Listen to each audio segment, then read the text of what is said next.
I am joining Rebecca Lockhart and Miranda Weber for Paw Your Way into Our Heart, and it is scrapbooking about our puppies. So I am going to be using some Distress Oxide, or Distress ink, I apologize, in Ranger Espresso, as well as using a dauber. I also have a scrap of white paper, a scrap of the paper that I used a couple days ago, and a scrap of paper that I used at the beginning of the month. I also have this 5x7 stencil, forgot what it was for a sec, that is retired, you guys. I've posted the link several times, but I have not been able to find it for purchase anymore. I also have some crackle paste by Ranger, a spatula, some odds and ends that I plan on using, some wood stars, and some scraps of ribbon. Now, if you haven't gotten the hint yet, this is all a scrap layout. Small little pun there. I apologize. I think I'm funny. So what I'm doing is I'm thinking about starting a Facebook Live. I know that scares me in some ways, but I'm thinking about doing a Facebook Live over on my Facebook page, which will be down in the links below, as well as Rebecca and Miranda's channels will be down there too.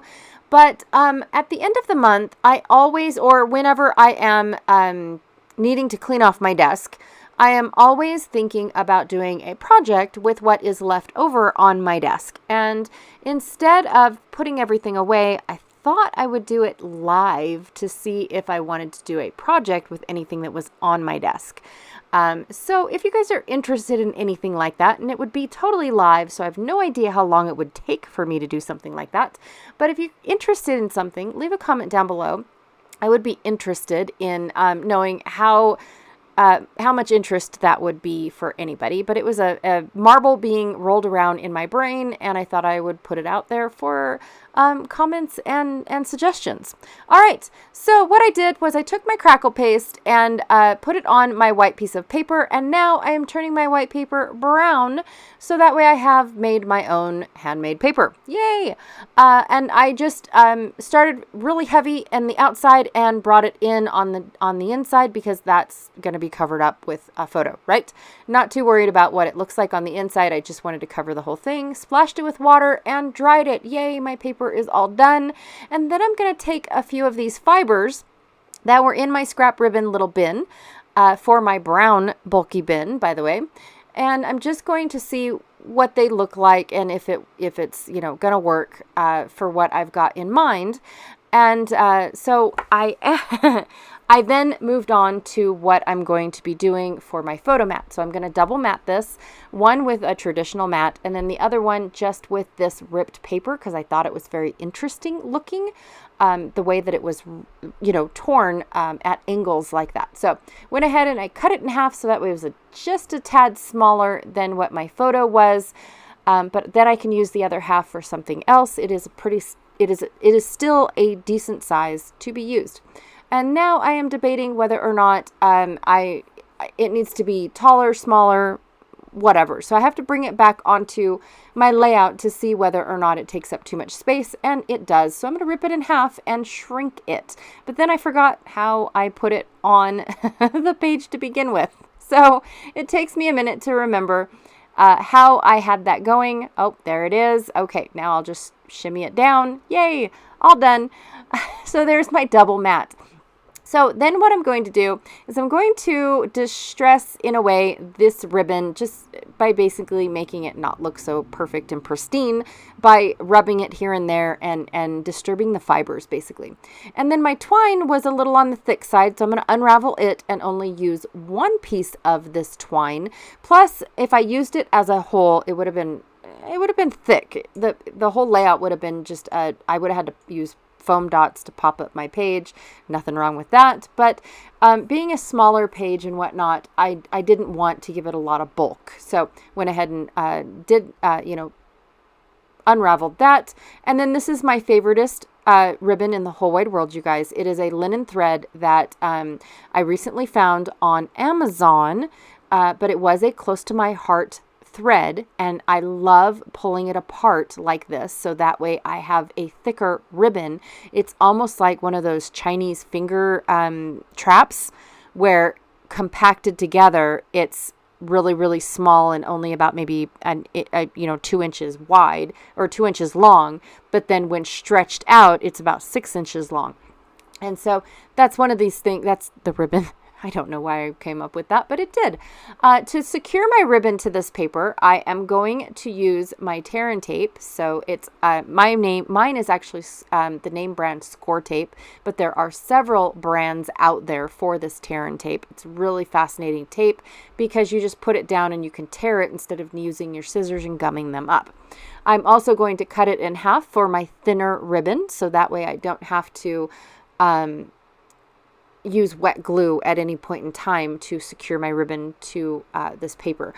Also, I enjoy cutting my ribbon in half or my tape in half instead of trying to come up with 1/8-inch ribbon or oh my gosh, I've got ribbon on the brain, 1/8-inch tape, because the 1/8-inch tape, it doesn't have enough, I don't know. It always seems to wobble on itself. If that is even a word, I'm not sure. I've tried 1/8-inch ribbon or I'm just going to stop talking about that subject and move on.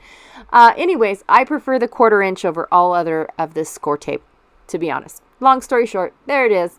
Okay, then I went ahead and I got into my thicker stash and pulled out these letters that are they're too far away. I can't tell you what they are, but they look like they're distressed-ish chipboard. And because the sticky doesn't work, I have to glue them down one at a time. I also realized that I put the word first up a little too high, so my title does go a little at an angle. I'm okay with it. It is fine. This is about my puppy, and I haven't even talked about my puppy, and I'm almost done with the layout. So this was my puppy Roscoe, his very first walk on a path up in the mountains in our backyard. The mountains behind where we live. There's several trails and paths and things like that for you to walk on so you can enjoy nature. Well, this was our puppy's very first walk on said path, and so it was a joy.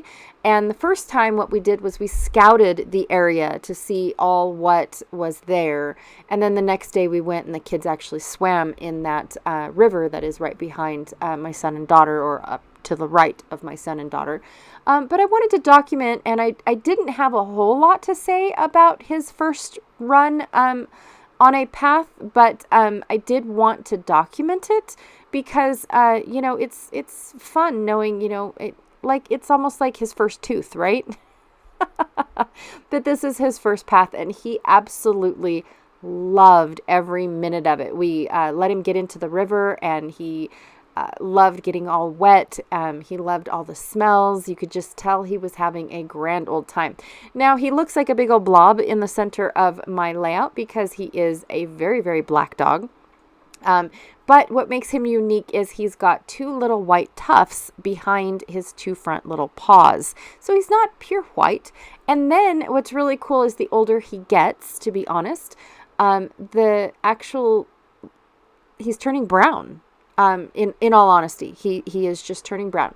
All right, so I have a makeshift shimmer brush that I made out of a used up pen that used to be a clear Wink Stella pen. I took the inkwell and added my own sparkle and ink and water and all that good jazz into the well, so that way I was able to make my own color. I used an uber old, you guys, what's it called? Re-inker from Stampin' Up. It's called Old Olive. I don't know if they still have this color or not, but that is the color that I used within my well because I wanted a nice, outdoorsy green instead of a Christmas green. So I'm going to use that to paint along the side of my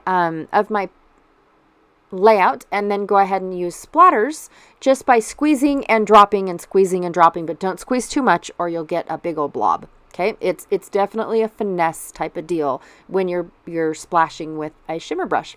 All right, you guys, that is all that I have for you guys today. Thank you so much for hanging out with me. I really, truly appreciate it. I hope you enjoyed this microscopically little layout that I created for my puppy's first path walk, or I should say hike, because it's a hike, not a walk. All right, be sure to check out Miranda and Rebecca's channels to see how they are documenting their puppies today. And I will check you all later, the third Thursday of every month. All right, see ya.